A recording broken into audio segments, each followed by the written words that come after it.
Bonjour à tous, alors aujourd'hui on se retrouve dans un nouveau DIY. Alors surtout ne faites pas attention à ma tête, je suis fatiguée, c'est le début des vacances et j'arrive pas à dormir comme tous les ans.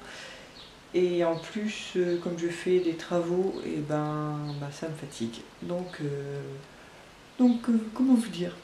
J'ai une sale tête, je suis habillée n'importe comment parce que comme justement c'est un DIY et que c'était pas un petit DIY, que c'est un DIY où on se salit un petit peu quand même, oui un petit peu, et je préfère être avec un vieux t-shirt qu'avec des vêtements neufs. Donc reprenons le DIY, sur quoi elle va le faire? Sur les chats. Voilà, je suis l'heureuse propriétaire de 2 chats, j'en ai eu 6 ou 7 depuis 20 ans. D'ailleurs, dernièrement, mon petit Pikachu nous a quittés après 17 ans. Et c'est vrai que voilà, j'ai toujours eu des chats, je les aime mes chats, autant que mes enfants je pense. Donc j'ai des chats. Mais quand on dit chat, on dit aussi litière. Et la litière, c'est trop moche. Donc je vais vous montrer la mienne, je vais vous montrer où on l'a placée.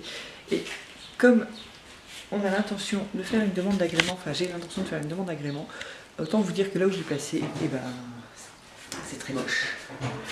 Je recule, je vais dans mon entrée pour vous simuler une entrée dans ma maison. Je vous retourne. Voilà, vous entrez dans ma maison. Et sur quoi vous tombez? Cette horreur.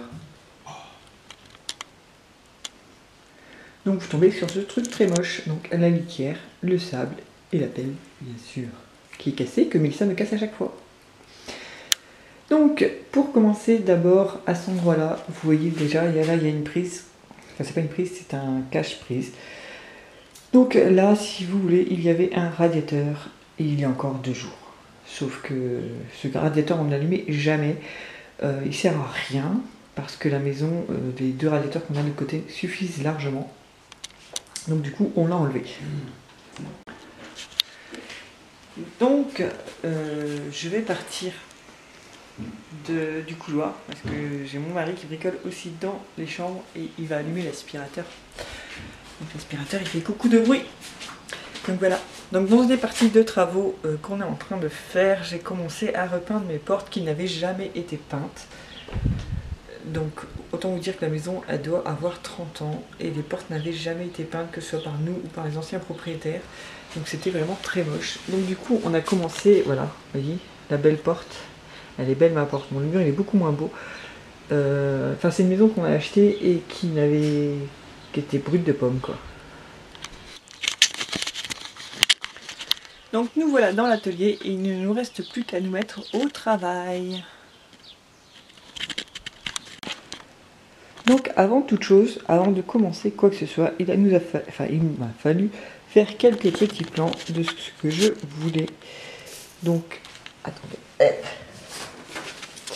Voilà, de ce que je voulais. Donc j'ai fait des plans, j'ai pris des mesures qui ne sont plus les bonnes cotes, puisque justement ça sert à ça de faire des plans, ça sert à... Ah là c'est mieux. Ça sert à adapter justement par rapport à ce que vous avez besoin et par rapport à ce que vous pouvez trouver.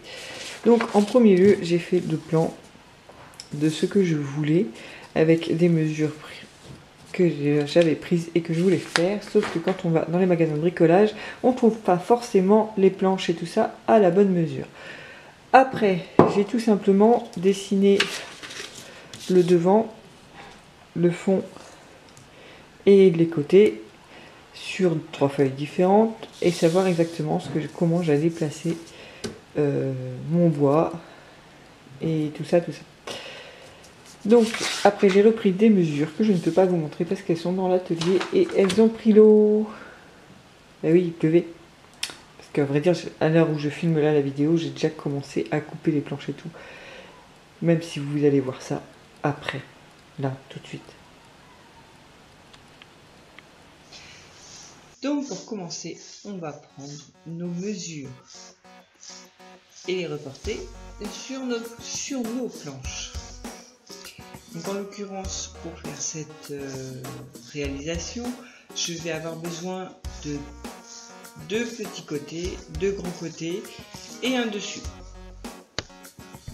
Ensuite, on va prendre la scie sauteuse et on va couper. Alors, moi j'ai galéré avec cette scie sauteuse car elle est très vieille et pour tout vous dire, elle a même cassé en cours de route.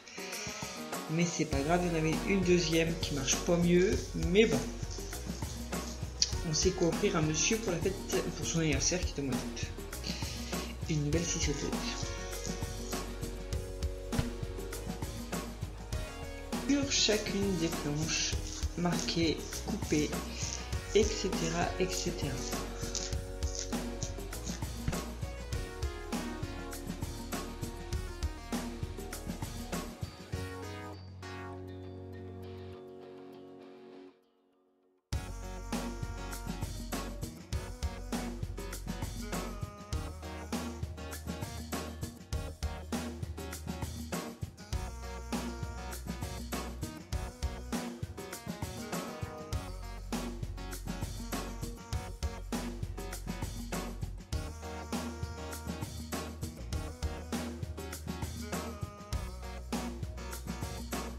J'ai également eu besoin de 4 bouts de tasseau que j'ai coupé avec ma scie à onglet. C'était plus pratique que la scie sauteuse.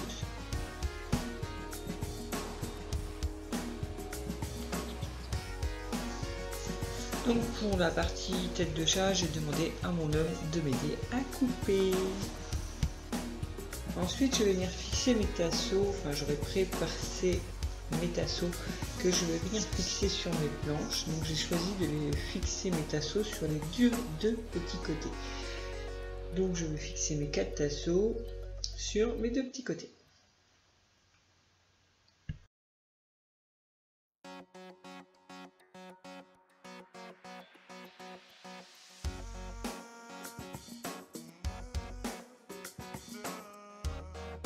Et du coup, je vais venir fixer après mes 2 grands côtés sur mes 2 petits côtés, toujours à l'aide des tasseaux.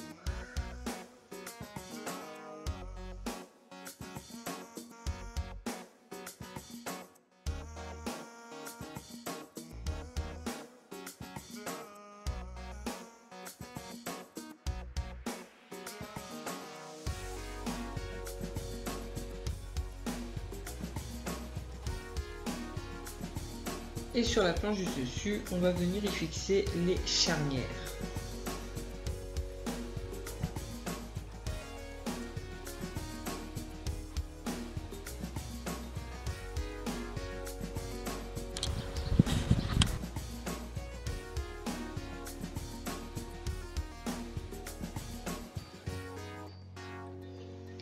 Et pour que la finition soit un peu plus propre, j'ai passé un mastic acrylique sur les côtés en bois et sur le tour de la tête du chat pour effacer un petit peu les éclats de bois et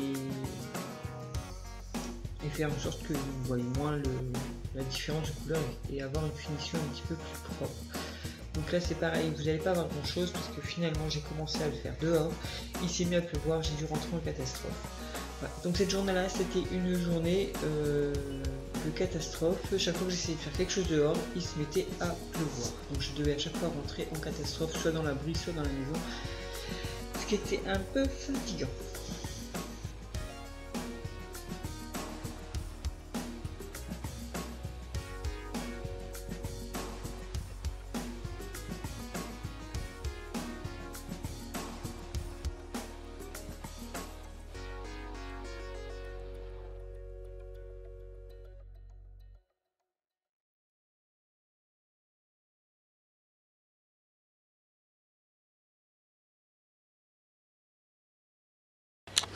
Et nous voici pour le résultat. Alors, qu'est-ce que ça donne? Voilà. Ça fait déjà plus propre quand on rentre, non? Et du côté chat, voilà. Une petite entrée tête de chat.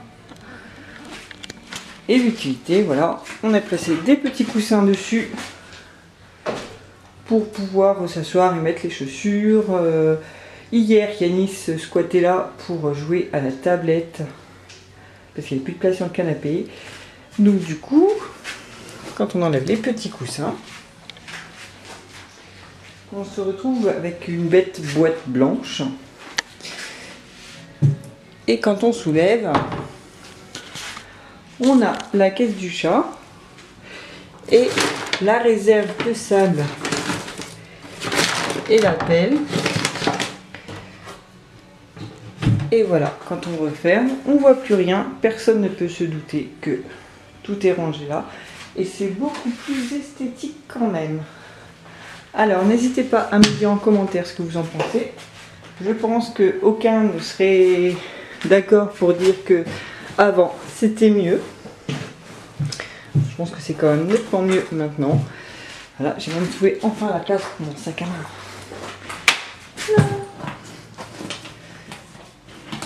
Donc voilà, donc n'hésitez pas à me dire en commentaire ce que vous en pensez, si vous aimez l'idée, si le DIY un peu rapide parce que j'ai eu quelques petites mésaventures quand même dans l'histoire, mais qu'en pensez-vous? Voilà, tout simplement. Moi en attendant, je vous fais plein de gros bisous, je vous dis à très bientôt, j'espère pouvoir récupérer un petit peu de temps pour pouvoir faire un petit peu plus de vidéos parce que là c'est un petit peu compliqué. Et puis je vous souhaite à tous de bonnes vacances et je vous fais plein de gros bisous. Bye bye.